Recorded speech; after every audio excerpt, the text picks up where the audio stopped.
Bismillahirrahmanirrahim. Elhamdülillahi Rabbil alemin ve salatu ve selamu ala eşrafil enbiya vel murselin. Nebiyyina Muhammedin ve ala alihi ve ashabihi ecmain. Eşhedü en la ilahe illallah vahdehu la şerike leh ve eşhedü enne Muhammeden abduhu ve resuluh. Rabbi şrah li sadri ve yessir li emri ve hlul uqdeten min lisani yefqahu qavli amma ba'd. Aziz və möhtərəm qardaşlar, ilk öncə uca Rabbimiz Allah Subhanahu wa Ta'ala həmsənalar olsun, bizə müvəffəqiyyət verir, dinimizi öyrənməyə, cahilliyi üzərimizdən qaldırmağa, Allah məclisində iştirak etməyə, mələkləri ilə bir məclisdə oturmağa, salihlərlə bir yerdə olmağa, müsəlmana bu dünyada verilən nemətlər içərisində ən dəyərlisi, ən xeyirlisi də budur. Bu neməti insan əldə etməsi, həmçinin də bu nemətin elə şükrü də, əziz qardaşlar, gəlib burada iştirak etməkdir. Biz bilirik ki, insan Allaha şükür etməlidir, onun verdiyi nemətlərə görə.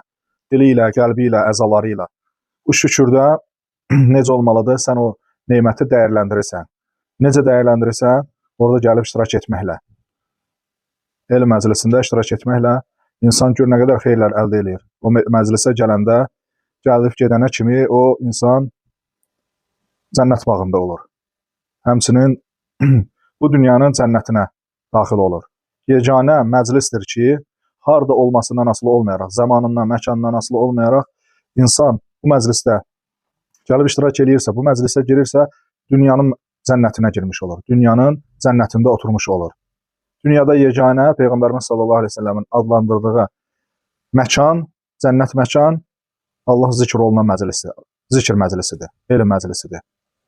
İnsan da istəyir ki, əgər axirətin cənnətinə daxil olsun, hansı ki, əbədi diyar ki var, xoşbəxtlik diyarı, onu bu dünyada, ora girməmişdən əvvəl bu dünyada əldə etməlidir.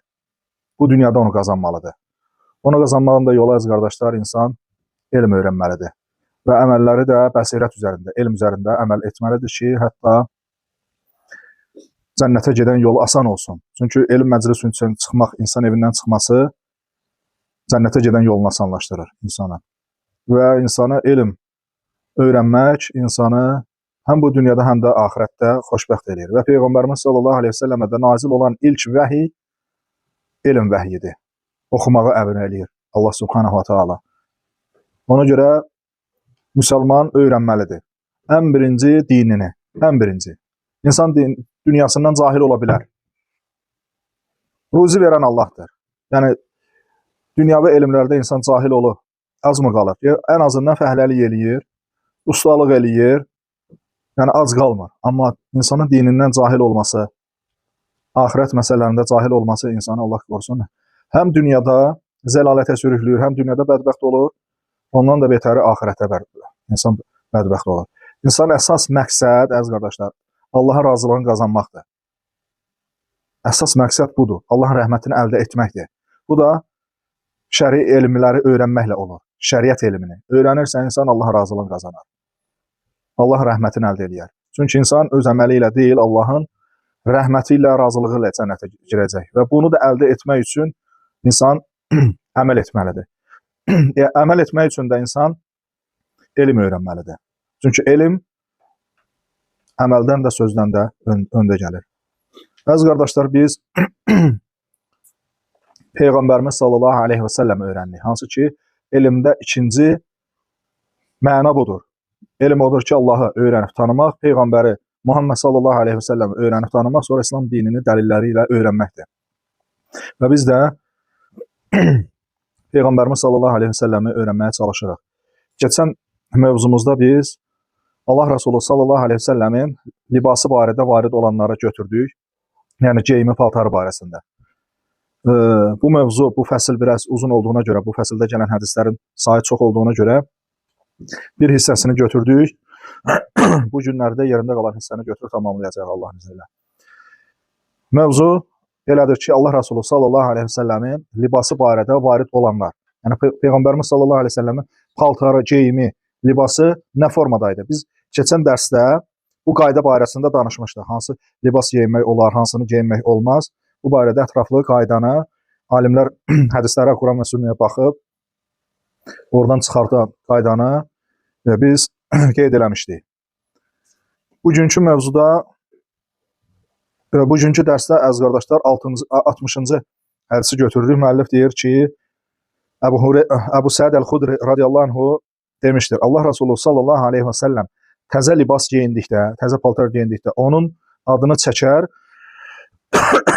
Bu əmmaməni, yaxud bu köynəyi, yaxud bu ridanı mənə bəxş etdi deyər, sonra da belə dua edərdi. Allahumma ləkəl hamdu kəmə kəsavtənih, əsəluka xayrahu və xayra mə suni'aləhu və ə'udhu bikə min şərrihi və şərri mə suni'aləhu. Peyğəmbərimiz sallallahu aleyhi və səlləm belə dua edərdi əziz qardaşlar. Mənası da elə bil ki, odur ki, Allahım, sənə həmd olsun, necə ki, sən məni geyindirirsən və səndən bu geyimin, bu paltarın xeyrini istəyirəm və bunun şərrindən sənə sığınlam. Peyğəmbərimiz sallallahu aleyhi ve sellem belə deyərdi əziz qardaşlar. Həmçinin izar, şalvar, məs və sairə libaslar da buna aiddir. Demək, hər bir müsəlman yeni bir libas, paltar geyindikdə belə dua edib Allaha şükür etməlidir. Əbu Davudun rahiməhullahın Sünən əsərində 4020-ci hədisin tamamında deyilir ki, Əbu Nadra belə demişdir. Peyğəmbərin sallallahu aleyhi ve sellemin sahabələrindən biri təzə libas geyindikdə digəri ona tubli və yuxlifullahu teala deyərək dua edərdi. Yəni müstəhəbdir ki, müsəlman qalasında da var əziz qardaşlar. Bir nəfər təzə paltar geyinəndə, ailə üzvündən olsun, sən övladına paltar alandan sonra uşaq o paltarı geyinəndə sən o nədir? Odanı onun üçün eləyəsən. Və yaxud uşaq sən paltar geyinəndə, təzə paltar geyinəndə, yəni ailə üzvü də bir-birinə dua eləyə bilər. Və yaxud da sən hər hansı bir müsəlman qardaşında təzə paltarı görəndə müstəhəbdir ki, bu duanı tubli və yuxlifullahu teala duasını edəsən. Mənası odur ki, köhnələnədək bunu geyinəsən, sonra Allah sənə yenisini versin deyərdilər. Yəni mənası budur əziz qardaşlar. Köhnələnədək bunu geyinəsən, sonra Allah sənə yenisini versin. Əbu Nadranın bu sözü Buxarinin səhihində də öz təsdiqini tapıbdır. Yəni Buxarinin səhih kitabında. Ummu Xalid bint Xalid ibn Sa'd radiyallahu anhə deyir ki, bir dəfə mən atamla birlikdə Peyğəmbərin sallallahu aleyhi ve sellemin yanına gəldim. Əynimdə sarı rəngli bir paltar var idi. Peyğəmbər sallallahu aleyhi ve sellem paltarı görəndə sənəh dedi. Bu da Həbəş dilində qəşəngdir deməkdir. Yəni o Həbəşistan dilində Peyğəmbər sallallahu aleyhi ve sellem onun əynində görən o paltarı, şu an əynində olan o sarı paltarı görür. O dildə elə Peyğəmbər sallallahu aleyhi ve sellem elə deyir. Sonra mən əlimlə onun peyğəmbərlik möhürünü qurdalamağa başladım. Atam üstümə qışqırıb məni kənara çəkdi. Peyğəmbər sallallahu aleyhi ve sellem dəymə uşağa deyə buyurdu. Sonra da dua edib dedi, bu paltarı köhnələnədək və Allah səni yenisini verənədək, köhnələnədək və Allah səni yenisini verənədək deyə 3 dəfə Peyğəmbər sallallahu aleyhi ve sellem mənə dua etdi. Yəni tubli və yuxlifullahu teala, tubli və yuxlifullahu teala, tubli və yuxlifullahu teala deyərək Peyğəmbər sallallahu aleyhi ve sellem ona dua etdi. Və həmçinin də yəni uşağın əynində insan gözəl, yaxşı, təzə paltar görəndə də istəyir başqası olsun, istəyir ev əhlindən olsun, yaxşıdır ki, deyəsə nə qəşəkdir deyə belə uşaq da ondan eləyir, sevinir, xoşuna gəlir bu uşağın əziz qardaşlar. Allahın bizə bəxş etdiyi libas bizim üçün böyük nemətdir. Quran-ı Kərimdə bu xüsusda Allah subhanahu wa ta'ala belə buyurur. Ey Adəm oğulları, sizə ayıb yerlərinizi örtəcək libas və bərbəzək nazil etdik. Təqva libası isə daha xeyirlidir. Bu Allahın dəlillərindəndir. Bəlkə düşünüb bunlardan ibrat alarsınız. Əraf surəsi 26-cı ayə. Qüdsi hədisdə isə Uca Allah Teala belə buyurur. Ey qullarım, özlərinə libas əta etdiyim kimsələrdən başqa hamınız çılpaqsınız. Elə isə məndən geyim istəyin, sizə geyim bəxş eləyim deyir. Allah subhanahu wa ta'ala Hədis-i Qüdsdə. Deməli, əziz qardaşlar, insan həm özü paltar geyinəndə, həmçinin də başqasında bir paltar görəndə onun üçün dua etməsi Peyğəmbərimiz sallallahu aleyhi ve sellemdən varid olmuşdur. Kim insan özü paltar geyinərkən deyilən duanı bilir?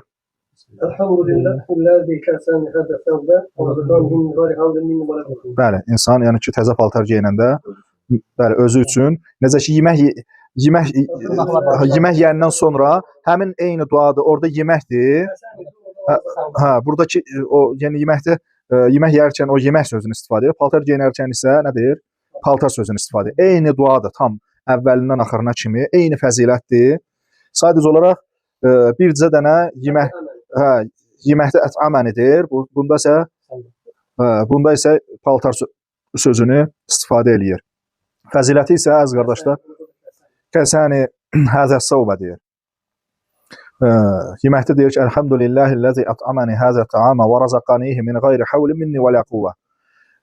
Paltarda isə Elhamdülillahillezî kəsəni hâzâ səvbə və razaqanihi min gayri havlin minni və la quvvətin. Bu yeməyi və yaxud da bu paltarı heç bir güc qüvvət sərf etmədən mənə nəsib eləyən Allaha həmd olsun mənası budur və fəziləti odur ki, əziz qardaşlar, kim bunu yeməkdən və yaxud da paltar geyinəndən sonra deyərsə, onun keçmiş günahları bağışlanar. Hətta rivayətdə gəlir ki, gələcək günahlar da bağışlanar. Bu hissəsi biraz ixtilafdır bəzi elm əhli arasında ki, gələcək sözü, amma yəni ki, keçmiş günahları bağışlanar deyə hədis, yəni səhihdir, səhih hədisdir. Həmin hədisdədir ki, keçmiş və gələcək günahları bağışlanar. O gələcək sözü hissəsi bir qism alimlər deyirlər ki, o hissə şazdır.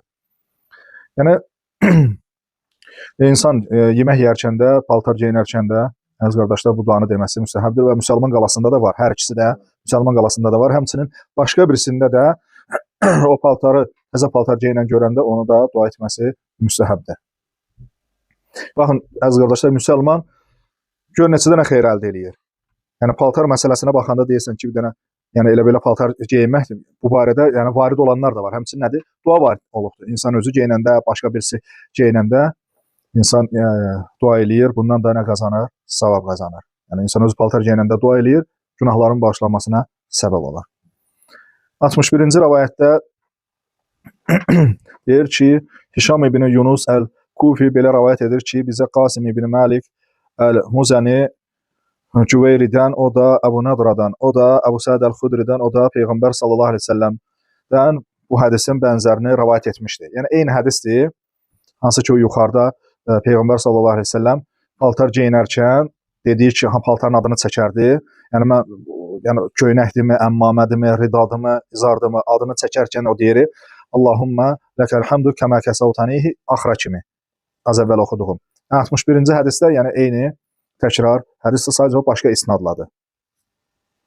62-ci rivayətdə əziz qardaşlar, Ənes ibn Malik radiyallahu anhu rivayət edir ki, Allah Resulü sallallahu aleyhi ve sellemin geydiyi paltarlar arasında ən çox sevdiyi paltar hibara idi. Hibara paltarı idi.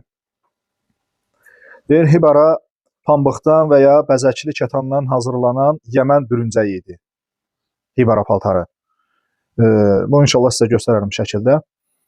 Şəkil formasında formada olur. Yəni Peyğəmbər sallallahu aleyhi ve sellemin sevdiyi, xoşladığı paltarlar içərisində idi. Yəni Yəmən cəmaatının, Yəmən əhlinin geyindiyi bir paltar idi, bir bürüncə idi. Peyğəmbər sallallahu aleyhi ve sellem onu xoşlayardı. 63-cü rivayətdə Əbu Cüheyfə radiyallahu anh rivayət edir ki, mən Allah Resulü sallallahu aleyhi ve sellemi əynində qırmızı hüllə çadırdan çıxarkən gördüm. Onun baldırının ağlığı hələ də gözümün qabağındadır. Deməli, əziz qardaşlar, burada qırmızı hüllə deyildikdə izar və rida kimi iki parçadan ibarət, üzərində başqa rəngdə bəzəklər olan Yəmən libası nəzərdə tutulur. Yəni ki, paltar o hansı ki qırmızı hüllə deyilir, o da elə bir ki, izar və rida. İzar və rida nədir? Üst və aşağı geyim. Üst aşağı geyimdir. İki dənə elə bir ki, geyim olubdur. Elə bir, indi məsələn geyinirlər, elə bir həcilər və yaxud da ümrəçilər. Sadəcə olaraq onların o çiyinlərini atdığı qolsuz, yəni paltarda, yəni tikisiz paltardır. Amma o üstdən geyinilən ki, yox idi. O elə bir ki, köynə formadaydı. Amma aşağıdan geyinilən tam eyni formadaydı. Aşağı hissədə ki, göbəkdən aşağı geyinilən ki var. Bədənin aşağısı hissəsində geyinilən isə eyni formada. Sadəcə olaraq burada deyir ki, bəzəkli bir paltar idi. Peyğəmbər sallallahu aleyhi ve sellem o paltarı geyinmişdi. Və deyir ki, baldırının ağlığını hələ də gözümün qabağındadır. Burada məna nədir? Deyib, o deməkdir ki, Peyğəmbərin sallallahu aleyhi ve sellem izarı və ya fitəsi baldırın yarısına çatırdı. Bu isə baldırın övrət yerindən sayılmadığına dəlalət edir. Əlbəttə ki, bu yalnız kişilərə aiddir. Qadının isə üzü və əlləri istisna olmaqla bütün bədəni örtülü olmalıdır. Yəni bunun mənası odur ki, sahabənin orada deməsi, Peyğəmbər sallallahu əleyhi və səlləmin geyindiyi, əyninə geyindiyi paltarın uzunluğu və yaxud da ki, isbalı ki, aşağı ki, hissə ki var, o elə bir baldırın yarısından idi.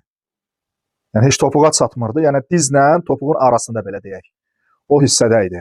Yəni bu ən əfsəli, ən yaxşısı olanıdır kişilər üçün. Kişilər üçün ən əfsəli olanıdır. Sadəcə olaraq ən insan aşağı salmaq istəyirsə də paltarı, ən maksimum nədir? Aşağı düşəcək səviyyə topuğun üstü olmalıdır. Topuqdan aşağı düşməməlidir. Topuğun üstündə dayanmalıdır, ən aşağı. Ondan aşağı düşməməli. Biz bu barədə də keçən dəfə hədisi oxuduq ki, olmaz. Yəni elə olarsa da topuqlar insanın, Allah korusun, cəhənnəmdə yanar. Yəni bu kişilərə aiddir əziz qardaş. Amma qadınlarda paltar nə olmalıdır? Topuqdan aşağı düşməlidir. Topuqdan aşağı düşür. Kişilərdə topuqdan aşağı düşməməlidir. Qadınlarda isə topuqdan aşağı düşməlidir. Qadın yalnız əl və üz istisna olmaqla bütün bədənini paltarla örtməlidir. Və bu paltar cəlb edici, kafirlərin paltarına oxşamamalıdır, ətirli olmamalıdır, dar olmamalıdır, yəni bədənin cizgilərini bildirəcək qədər. Kişilərin paltarına oxşamamalıdır. Bu formada qadın, yəni ki, geniş, uzun, topuqdan aşağı düşəcək. Qadınlar üçün də ən əfsəl olanı odur ki, o geyindiyi əbanın, o paltarın necə ki gəlibdir, quyruğu olmalıdır. Nə mənada? Yəni arxaya sürünəcək formada olmalıdır. Yəni bir qarış kimi arxadan sürünəcək formada olmalıdır. Yəni ki, çölə bayıra çıxanda nə qədər külək əssə də, nə qədər ayağını ola bilsin biraz iri addımlar atsa da, yəni o uzun olanda, çox uzun olan, nə qədər külək əssə də, yəni iri addımlar atsa da, nəsə olsa da, hətta yıxılsa da belə, birdən yıxıldı, bir şey oldu. Yəni o ayaq görünmür də, yəni ayağı, topuğu, qadının ayaq hissəsi görünmür. Yəni bu ən əfsəl olanıdır. Amma yəni ki, ən azından qadın ayağını neynəməlidir? Topuqdan aşağıya kimi örtməlidir. Topuqdan aşağı kimi. Yəni topuğun üstündə saxlayıb kişilər kimi geyinməsi düzgün deyil. Bu artıq kişilərə oxşamaq da həmçində hicabın qoyulan şərtini pozmuş olur qadın. Yəni topuqdan aşağı düşməlidir. Hə, kişilərin də həmçində bəli, həm qadınlara oxşamaq da həmçində elə bir ki, onun üçün də cəza var. Allah qorusun.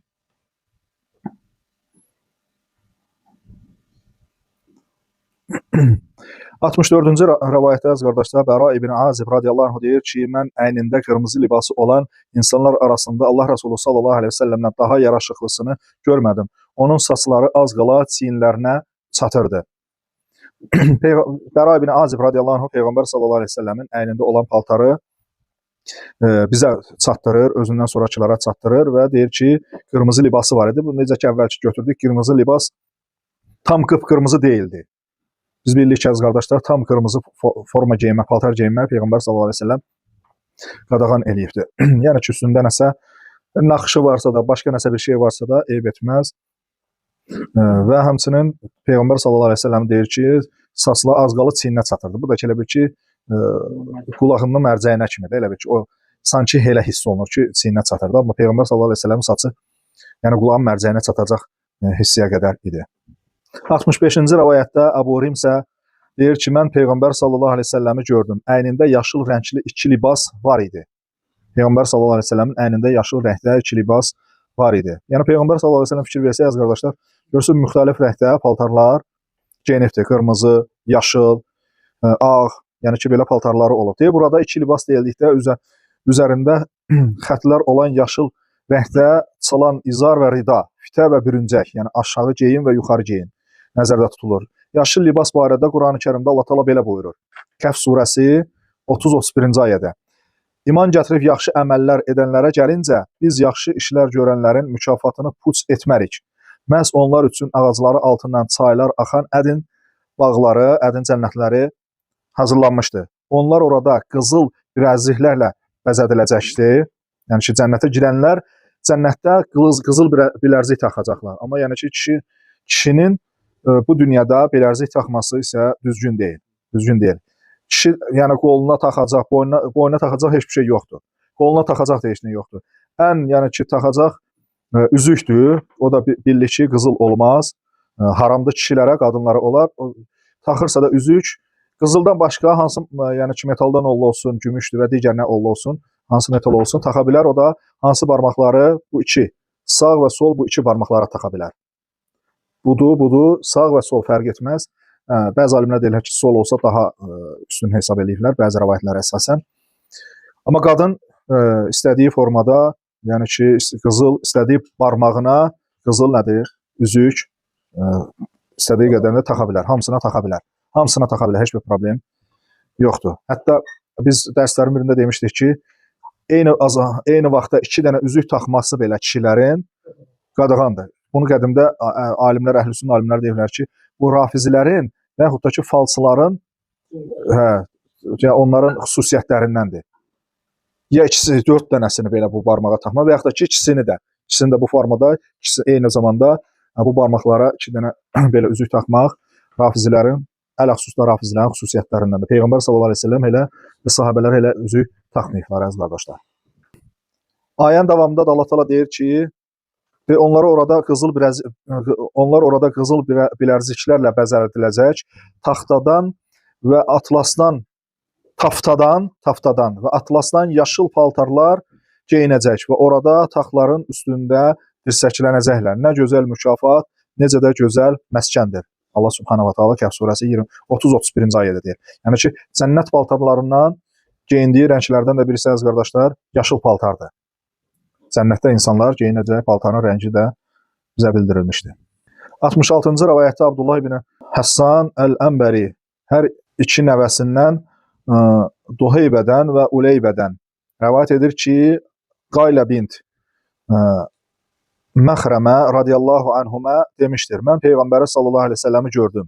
Əlində zəfərana boyanmış ayrı-ayrı parçalardan ibarət 2 paltar var idi, geyim var idi, izar və rida var idi. Bunların köhnəliyi zəfəranın rəngini görünmə salmışdı. Bu da həmçinin əziz qardaşlar Peyğəmbər sallallahu əleyhi və səlləmin geyimini bizə bildirmişdi. Yəni ki, o zəfəran sürtülmüş paltarın geyinməsini. 67-ci rivayətdə İbn Abbas radiyallahu anhuma rivayət edir ki, Peyğəmbər sallallahu əleyhi və səlləm belə buyurmuşdu. Ağ rəngdə libas geyinin. Sağlığınızda ağ libas geyinin. Həmçinin ölülərinizdə ağ kəfənə bürüyün. Çünki ağ geyim libasların ən xeyirlisindəndir. Peyğəmbərimiz sallallahu əleyhi və səlləm buyurur əziz qardaşlar. Peyğəmbərimiz sallallahu əleyhi və səlləm bunu deməklə ümmətini ağ rəngdə libas geyinməyə rəğbətləndirər. Özü də ağ rəngdə libas geyinərdi. Əbu Zər radiyallahu anhu deyir ki, bir dəfə mən Peyğəmbərin sallallahu əleyhi və səlləmin yanına gəldim, onun əynində ağ libas var idi. Yəni ki, Peyğəmbər sallallahu əleyhi və səlləm geyindiyi paltarın rənglərindən də birisi ağ libas olubdur və Peyğəmbər sallallahu əleyhi və səlləm bizə bildirib ki, ağ paltar geyinməyi və bu müstəhəbdir, ən xeyirli paltar hesab olunur və həmçinin də ölülərimizi də, ölən insanları da ağ paltara kəfənləməyi Peyğəmbərimiz sallallahu əleyhi və səlləm bizə buyurmuşdur. Buna ən çox bizdə əziz qardaşlar yayda geyinirlər. Yəni havaya uyğun olaraq, amma yaydan başqa fəsillər, xüsusən qışda biraz tünd paltar geyinirlər bizdə. Eyb etməz, amma yəni ki, bu müstəhəbdir, vacib deyil ağ paltar geyinmək. 68-ci rivayətdə Samura ibn Cundub radiyallahu anhu rivayət edir ki, Allah Resulü sallallahu əleyhi və səlləm belə buyurmuşdur. Ağ libas geyinin, çünki o daha təmiz və daha gözəldir. Həmçinin ölülərinizi də ağ kəfənə bürüyün, deyir Peyğəmbər sallallahu əleyhi və səlləm. Deyir, digər rənglərə nisbətən ağ geyimdə çirk daha tez gözə çarpır və bu çirki təmizlədikdə libas daha təmiz və daha gözəl görünür. Ona görə belə deyilmişdi. Yəni, ağ paltar geyinəndə insan biraz təmizliyinə daha çox diqqət yetirir.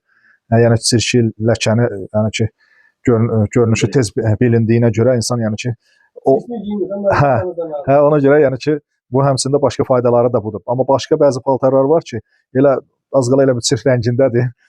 Yəni ki, canlı, bəli, bəzi rənglər var ki, onlar yəni ki, şalvara da aiddir. Ha? Şalvara da aiddir. Fərqi yoxdur. Şalvar olsun, bəli, şalvar olsun, alt geyinmə olsun, aşağı geyinmə olsun, üst geyinmə olsun, fərqi yoxdur. Ağ geyinmək daha üstündə, daha fəzilətlidir. Yəni bu vacib deyil, müstəhəbdir əziz qardaşlar. 69-cu rivayətdə Ayşə radiyallahu anha deyir ki, bir səhər Allah Resulü sallallahu əleyhi və səlləm evindən çıxarkən onun əynində qara yundan bürüncək var idi. Qara yundan bürüncək var idi. Ayşə radiyallahu anha Peyğəmbər sallallahu əleyhi və səlləmin əynində olan paltarı bizə bildirmişdi əziz qardaşlar. Müslim Səhih kitabında Ayşə radiyallahu anha da rivayət edir ki, əziz qardaşlar, bu hədisdə Peyğəmbərin sallallahu əleyhi və səlləm bürüncəyi daha geniş vəsf edilir Müslimin Səhih kitabında. Həmin hədisdə Ayşə radiyallahu anh deyir ki, bir səhər Allah Resulü sallallahu aleyhi ve sellem evindən çıxarkən onun əynində qara yundan, üzərində də bəzək olan bir bürüncək var idi. Deyə bu hədislə dəlalət eləyir ki, həm qara rəngdə olan, həm də yundan hazırlanmış, həm də üzərində bəzək salınmış libas geyinmək caizdir. Peyğəmbər sallallahu aleyhi ve sellem belə paltar geyinibdir. Yəni o geyindiyi qara paltar, yəni üstündə nəsə rəngi olan bir bəzəyi olan paltar oldu. Bizdə bu qara paltar bir də görsən adam öləndə, yəni ki, matəm əlaməti olaraq geyinir. Bu da ki, bidətdir, belə bir şey yoxdur. Yəni ki, insan yaxını öləndə qara paltar geyinməsi, qaraya bürünməsi və yaxud da ki, hansısa da günlərdə, aşura günləri və yaxud da bəzi başqa günlərdə kimisə də ölümünlə əlaqədar qara paltar geyinmək, yəni şəriətdə varid olmamışdır. Bu bidətdir, belə etmək düzgün deyil. Peyğəmbər sallallahu əleyhi və səlləm qara paltar geyinib, amma belə şeylərlə əlaqədar geyinməyib, əziz qardaşlar. Sonuncu bu fəslə aid olan, əziz qardaşlar, hədisdə 70-ci hədisdə Muğirə ibn Şübə radiyallahu anh rivayət edərək deyir ki, Peyğəmbərin sallallahu əleyhi və səlləmin əynində qolları dar olan bir Rum cübbəsi var idi. Peyğəmbər sallallahu əleyhi və səlləm fikir versə, əziz qardaşlar, başqa yerlərində paltarını geyinərdi. Yəmənlilərin paltarını, Rumluların paltarını da geyinərdi. Deyir, cübbə paltarın üstündən geyinilən uzun ətəkli, enli, düyməsiz geyimdir. Buxarinin və Müslimin rivayətlərində Şam cübbəsi deyilir. O dövrdə Şam diyarı Rum imperiyasının tərkibinə aid edildiyindən bu cübbəyə Rum yaxud Şam cübbəsi deyirdilər. Bəzi rivayətdə Şam, bəzilərində Rum gəlibdir. Ona görə yəni ki, o ərazi baxımından da ora aid edildiyindən belə deyirdi. Buxarinin Səhih kitabında bu hədis daha geniş rivayət edilmişdir. Muğirə ibn Şübə radiyallahu anh rivayət edir ki, bir dəfə mən Peyğəmbərlə sallallahu əleyhi və səlləmlə birlikdə səfərdə olarkən o mənə ey Muğirə, götür bu qabı deyə buyurdu. Mən də onu götürdüm. Peyğəmbər sallallahu əleyhi və səlləm gözdən itənədək uzağa gedib təbii ehtiyacını ödədi. Onun əynində Şam cübbəsi var idi. Görürsünüz, burada Şam cübbəsi deyir. O əlini cübbənin qolundan çıxartmaq istədikdə onun çox dar olduğunu gördü və buna görə də əlini cübbənin aşağı tərəfindən çıxartdı. Mən onun əlinə su tökdüm və o namaz üçün dəstəmaz aldığı qaydada dəstəmaz aldı.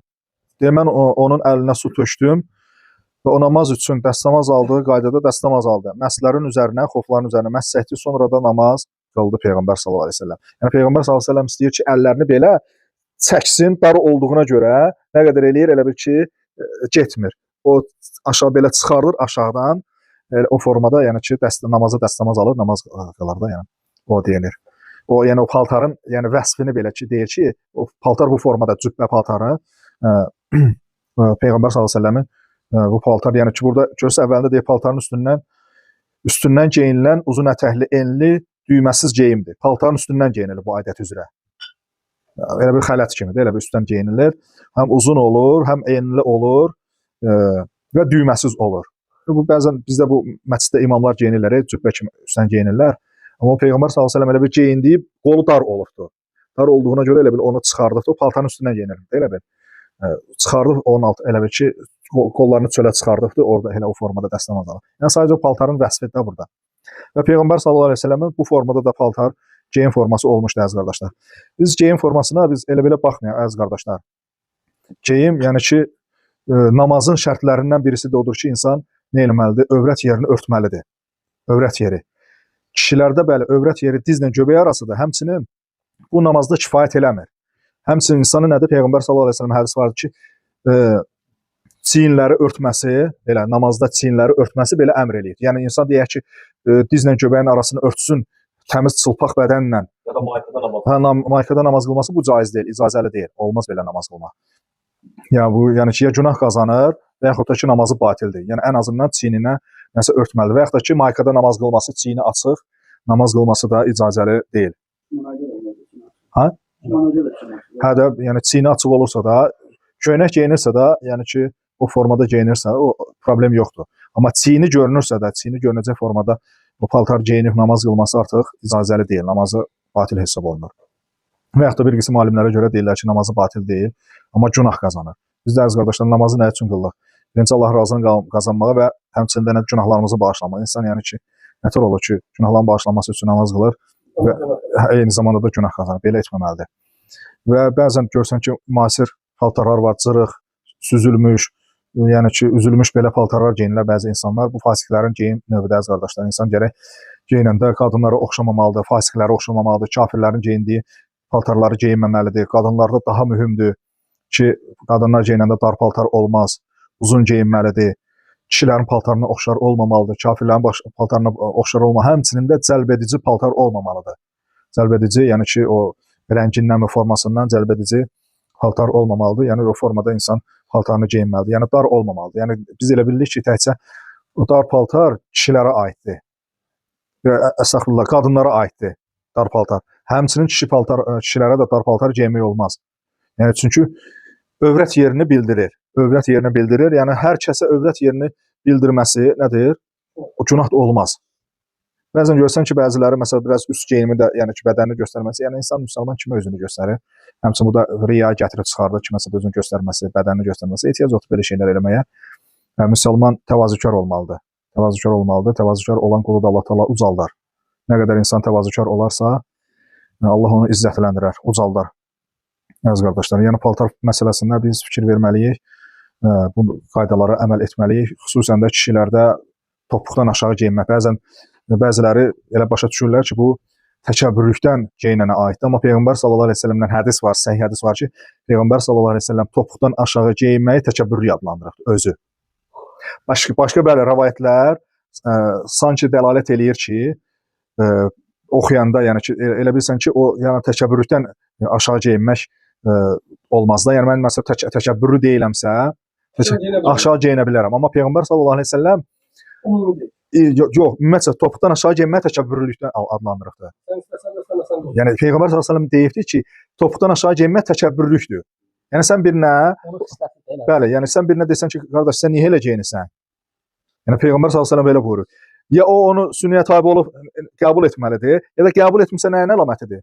Təkəbbürlüklə. Bax burada bunu gözəl qısa izahıdır. Bəli, yəni ya sən deyirsən ki, qardaş bu yəni insan ola bilər, bilməyə bilər də. Yəni bu bilməmək başa düşdük, üzrdür. Yəni insan bilmirsə də başa düşür. Sonra deyirsən ki, qardaş, yəni belə olmaz, bu şəriətimizdə qadağan olunub, haramdır kişilərə.